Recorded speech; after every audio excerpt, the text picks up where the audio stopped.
কি বাংলার সংখ্যালঘু দলিত আদিবাসী মানুষ কোনোদিন সিপিএম সরকারের ৩৪ বছরের হারমাত বাহিনীর শোষণকে ভুলে যেতে পারে না। ফল অন্য হতো যদি ব্যারিস্টার আসাদুদ্দিন ওবাইসি সাহেবের ওই পরিকল্পনা কার্যকর হতো। আর যারা চক্রান্ত করে এই রাজনৈতিক জোট যেটা মুসলিম দলিত আদিবাসীদের যে তৈরি হচ্ছিল, যারা চক্রান্ত করে এই জোটকে ভাঙলো, তারাই আজকে শূন্য হয়ে গেল। সংযুক্ত মোর্চার নাম করে যে দলিত মুসলিম আদিবাসী সম্প্রদায়ের মনে যে একটা আশা জেগেছিল কি একটা ন্যূনতম রাজনৈতিক প্রতিনিধিত্ব আমরা বিধানসভায় পাবো, একটা নতুন রাজনৈতিক ফরমেশন হবে, সমীকরণ হবে, সেটাকেও এদের চক্রান্তর কারণে সাময়িকভাবে সেটাও ভেস্তে গেল।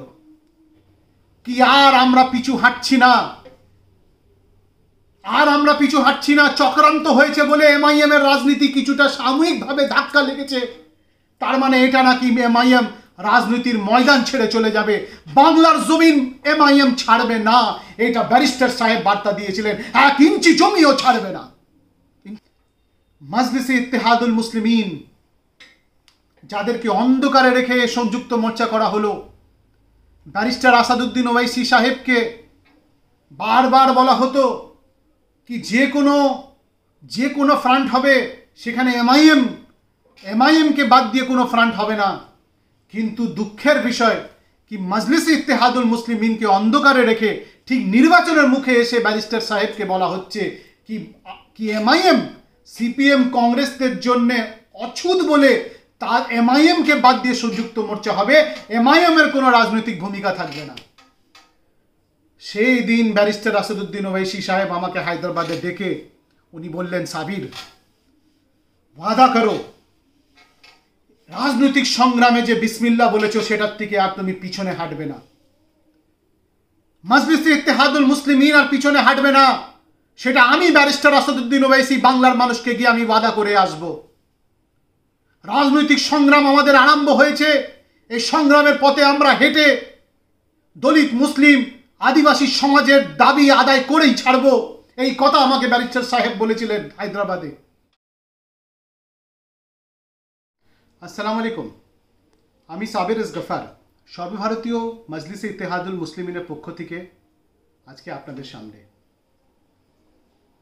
পশ্চিমবাংলার বিধানসভা নির্বাচনের ফলাফল পরিষ্কার।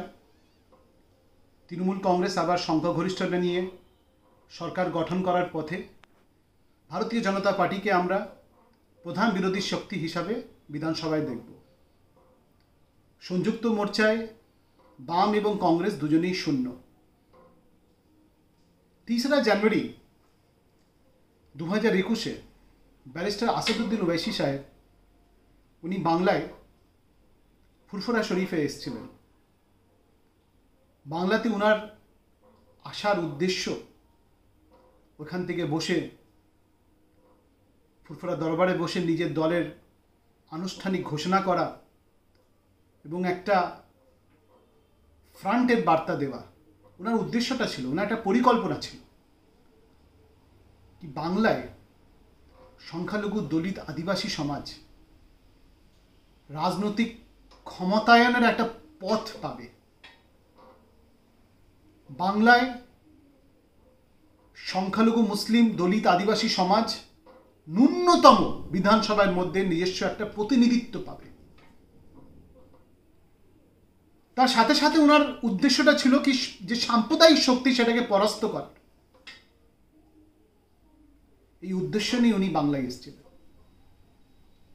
আমরা দেখলাম কিভাবে এই সিপিএম কংগ্রেস যারা আজকে শূন্য, তারা চক্রান্ত করে এই দলিত মুসলিম রাজনৈতিক যে ফ্রন্টের আলোচনা, যে ফ্রন্টটা গঠন হতে চলেছিল, কিভাবে চক্রান্ত করে সংযুক্ত মোর্চার নামে তারা এই ফ্রন্ট গঠনটাকেই তারা ব্যর্থ করে দিল। আজকের এটার ফলাফলটা আমরা নিজের চোখের সামনে দেখতে পাচ্ছি।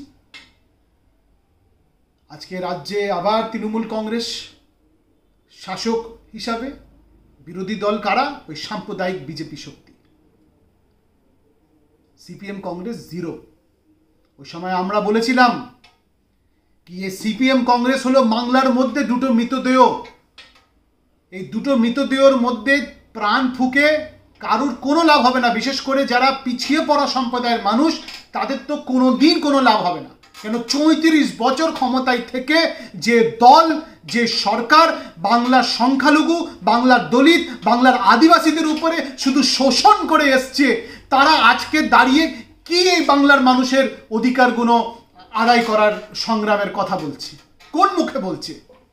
আমরা এটা বুঝতে পেরেছিলাম কি বাংলার সংখ্যালঘু, দলিত, আদিবাসী মানুষ কোনোদিন সিপিএম সরকারের ৩৪ বছরের হারমাত বাহিনীর শোষণকে ভুলে যেতে পারে না, ওদের অত্যাচারকে ভুলে যেতে পারে না।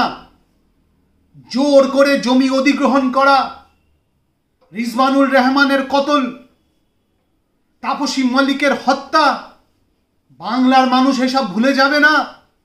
একের পর এক গুলি চালানোর ঘটনা ঘটেছে। গণতান্ত্রিক পরিবেশকে মাটিতে মিশিয়ে দিয়েছিল বাম জামানায়। মানুষ এত সহজে, এত জলদি এই ৩৪ বছরের শোষণ অত্যাচারকে ভুলবে না। কিছুদিন আগে একটা ভিডিওর মাধ্যম দিয়ে যখন আমাকে জিজ্ঞেস করা হয়েছিল কি নির্বাচনের পরে এই বামেদের কি ভূমিকা হবে, আমি তখন বলেছিলাম কি নির্বাচনের পরে সিপিএম মুছে যাবে, সিপিএম দল বলে কিছু থাকবে না। আজকে বিধানসভায় সিপিএম ৩৪ বছর শাসনে যে দল পশ্চিম বাংলার মাটিতে থেকেছে, তারা আজকে একটা এমএলএ অবধি বার করতে পারেনি। একটা সর্বভারতীয় দল কংগ্রেস আজকে বাংলায় তারা একটা এমএলএ অবধি বার করতে পারেনি। সংযুক্ত মোর্চা তো ভেস্তে গেল, কিন্তু এই সংযুক্ত মোর্চার নাম করে যে দলিত, মুসলিম, আদিবাসী সম্প্রদায়ের মনে যে একটা আশা জেগেছিল কি একটা ন্যূনতম রাজনৈতিক প্রতিনিধিত্ব আমরা বিধানসভায় পাবো, একটা নতুন রাজনৈতিক ফরমেশন হবে, সমীকরণ হবে, সেটাকেও এদের চক্রান্তর কারণে সাময়িকভাবে সেটাও ভেস্তে গেল।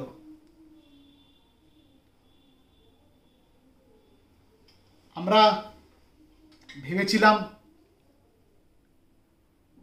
দলিত, মুসলিম, আদিবাসী সম্প্রদায়ের একটা নতুন রাজনৈতিক সমীকরণ করে আমরা বাংলার মানুষের সামনে একটা নতুন রাজনৈতিক বিকল্প রাখতে পারব।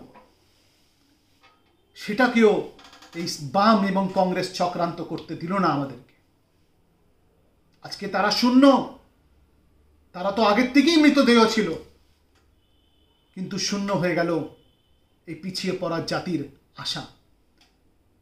কিন্তু মজলিসে ইত্তেহাদুল মুসলিমিন, যাদেরকে অন্ধকারে রেখে সংযুক্ত মোর্চা করা হলো, ব্যারিস্টার আসাদুদ্দিন ওয়াইসি সাহেবকে বারবার বলা হতো কি যে কোনো ফ্রন্ট হবে, সেখানে এমআইএমকে বাদ দিয়ে কোনো ফ্রন্ট হবে না। কিন্তু দুঃখের বিষয় কি মজলিসে ইত্তেহাদুল মুসলিমিনকে অন্ধকারে রেখে ঠিক নির্বাচনের মুখে এসে ব্যারিস্টার সাহেবকে বলা হচ্ছে কি এমআইএম সিপিএম কংগ্রেসদের জন্য অছুত বলে তার এমআইএমকে বাদ দিয়ে সংযুক্ত মোর্চা হবে, এমআইএম এর কোনো রাজনৈতিক ভূমিকা থাকবে না। সেই দিন ব্যারিস্টার আসাদুদ্দিন ওয়াইসি সাহেব আমাকে হায়দ্রাবাদে ডেকে উনি বললেন, সাবির ওয়াদা করো রাজনৈতিক সংগ্রামে যে বিসমিল্লাহ বলেছো সেটার থেকে আর তুমি পিছনে হাঁটবে না। মজলিসে ইত্তেহাদুল মুসলিমিন আর পিছনে হাঁটবে না, সেটা আমি ব্যারিস্টার আসাদুদ্দিন ওয়াইসি বাংলার মানুষকে গিয়ে আমি ওয়াদা করে আসব। রাজনৈতিক সংগ্রাম আমাদের আরম্ভ হয়েছে, এই সংগ্রামের পথে আমরা হেঁটে দলিত, মুসলিম, আদিবাসী সমাজের দাবি আদায় করেই ছাড়ব। এই কথা আমাকে ব্যারিস্টার সাহেব বলেছিলেন হায়দ্রাবাদে। উনি বাংলায় এলেন, ঠিক নির্বাচনের মুখে উনি 6টা প্রার্থীও দিলেন এই বার্তাটুকু দেওয়ার জন্য বাংলার মানুষকে কি আর আমরা পিছু হাঁটছি না, চক্রান্ত হয়েছে বলে এমআইএম এর রাজনীতি কিছুটা সাময়িকভাবে ধাক্কা লেগেছে, তার মানে এটা নাকি এমআইএম রাজনীতির ময়দান ছেড়ে চলে যাবে, বাংলার জমিন এমআইএম ছাড়বে না। এটা ব্যারিস্টার সাহেব বার্তা দিয়েছিলেন, 1 ইঞ্চি জমিও ছাড়বে না। ইনশাআল্লাহ ভবিষ্যতে সংগ্রামের পথ তৈরি হয়েছে। 6টা প্রার্থী যেটা এমআইএম এই নির্বাচনে দিল, সেটা ভেবে দিল, সেটা মাথায় রেখে দিল কি যদি এমআইএম ওই সিট না জিততে পারে, যদি হেরেও যায় ওই সিটগুলোর থেকে যেমন বিজেপি না জিতে। কেন ব্যারিস্টার সাহেবের যেমন উদ্দেশ্য বাংলায় সংখ্যালঘু দলিত আদিবাসী সম্প্রদায়ের রাজনৈতিক ক্ষমতায়নের একটা পথ, ঠিক তেমন ওনার আর একটা উদ্দেশ্য সাম্প্রদায়িক শক্তিকে পরাস্ত করার উদ্দেশ্য। যে কারণে যে 6টা সিটে এমআইএম লড়েছে সেখান থেকে কিন্তু একটা সিটেও বিজেপি জিততে পারেনি। এই 6টা সিট দেবার উদ্দেশ্যটা হলো বাংলার মানুষকে বার্তা দেওয়ার জন্যে কি আর পিছু তাকাচ্ছে না এমআইএম। এমআইএম আর রাজনৈতিক জমি ছাড়বে না। এরপর থেকে এমআইএম বাংলার জমি আরো মজবুত ভাবে, আরো শক্তিশালীভাবে ধরবে, রাজনৈতিক সংগ্রাম করবে। নওজওয়ান যারা মুসলিম দলিত আদিবাসী সম্প্রদায় থেকে আপনাদের হতাশ হবার কারণ নেই। বিধানসভায় না পৌঁছাতে পারলাম না এবার আমরা, ভবিষ্যতে পার্লামেন্ট অবশ্য পৌঁছাবো। পঞ্চায়েত থেকে মিউনিসিপ্যালিটি কোনোটাই এমআইএম ছাড়বে না। মামন মিশ্রমজি বামসেফ সংগঠনের, উনিও ফুরফুরা শরীফে এসেছিলেন জানুয়ারি মাসে। উনিও বার্তা দিয়েছেন আমাদেরকে কি দলিত মুসলিম, বহুজন মুসলিম যে রাজনৈতিক ঐক্যতার কথা হয়েছিল, যে ফ্রন্টের ফরমেশনের কথা হয়েছিল, এমআইএম এর সঙ্গে বামসেফও সাথ দেবে যদি নতুন করে এই ফরমেশনটা তৈরি করা যায়। আমরা একসাথে লড়ব। পিছিয়ে পড়া সম্প্রদায়ের মানুষ এক হবেই, হতাশ হবার কোনো কারণ নেই। বিজয়ের পতাকা আমরা তুলবই আমাদের এই হাত দিয়ে, ইনশাআল্লাহ। হতাশ হবেন না, আশা রাখুন, ধৈর্য রাখুন, আল্লাহর উপরে নিজের ইয়াকিন রাখুন, নিশ্চয়ই আল্লাহ তাআলা আমাদেরকে ফাতহ দেবে। আজকে যারা চক্রান্ত করেছিল তারা শূন্য হয়ে গেল, না হলে আজকের দিনে যদি ব্যারিস্টার আসাদুদ্দিন ওয়াইসি সাহেব, ফুরফুরা শরীফের নেতৃত্বে মামন মিশ্রম সাহেবও একসঙ্গে যদি পিছিয়ে পড়া সম্প্রদায়ের মানুষ রাজনৈতিক জোট করত, তবে আজকে হতে পারে বাংলার সরকার আমাদেরকে বাদ দিয়ে হতো না, আমাদেরকে বাদ দিয়ে হতো না। দুঃখের সঙ্গে আজকে সংখ্যালঘু দলিত আদিবাসীর কোনো রাজনৈতিক ভূমিকা থাকলো না। কোনো উপায় না দেখে মুসলিম সম্প্রদায়ের মানুষকে তৃণমূলকে ভোট দিয়ে জেতাতেই হলো। বাংলার রাজনীতি তৃণমূল বিজেপি নিজের মধ্যে ভাগ করে নিয়েছে, এমন একটা অবস্থা দেখে মনে হচ্ছে। কিন্তু এই অবস্থা বেশি দিন থাকবে না। রাজনৈতিক সংগ্রাম আরম্ভ হয়ে গেছে। দলিত মুসলিম আদিবাসী সম্প্রদায় মিলে আবার নতুনভাবে রাজনৈতিক জোট করে বাংলার রাজনীতির ময়দানে সংগ্রাম করে নিজের দাবি আদায় করে ছাড়বে। এমআইএম, সর্বভারতীয় মজলিস ইত্তেহাদুল মুসলিমিন, নতুন যে সরকার গঠন হচ্ছে তৃণমূল সরকারের, আমরা সংখ্যালঘু দলিত আদিবাসী দাবিগুলো নতুন সরকারের সামনে তুলে ধরব। রাজেন্দ্র সচ্চর কমিটির রিপোর্টগুলোর সুপারিশগুলো বাস্তবায়িত করা হোক। রিজওয়ানুর রহমানের কাতিলদেরকে তাদের বিচার করা হোক। রঙ্গনাথ মিশ্রা কমিশন রিপোর্ট যে মুসলিম সংরক্ষণের কথা বলছে সেটাকে কার্যকর করা হোক।